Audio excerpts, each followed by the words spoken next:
Myanmar's military government pardoned the country's civilian leader Aung San Suu Kyi for some offences. She was convicted of following a 2021 coup. Now, it came as part of a wider state amnesty releasing thousands of political prisoners with the aim of promoting ethical unity and internal peace. SABC News correspondent Patrick Falk reports further.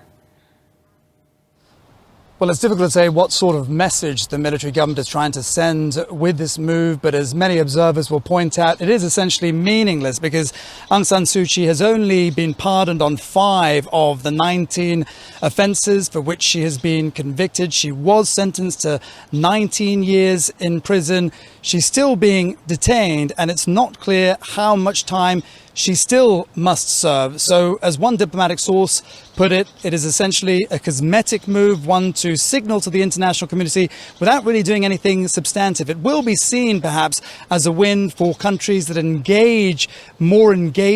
that favour more engagement with the military government, most notably Thailand. This development comes after Thailand's foreign minister recently visited Naypyidaw in secret to see Aung San Suu Kyi, and so a lot of people will be pointing towards that as part of what brought about this development.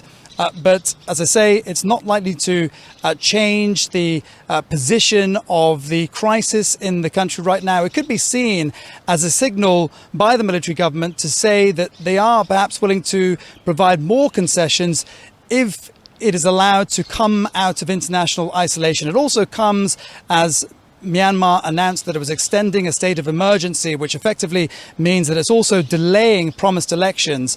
It's an admission, really, that the military government hasn't been able to bring the country under its control. Meanwhile, violence intensifies. We are hearing that there are weekly bomb blasts and civilians continue to be caught up in the fighting.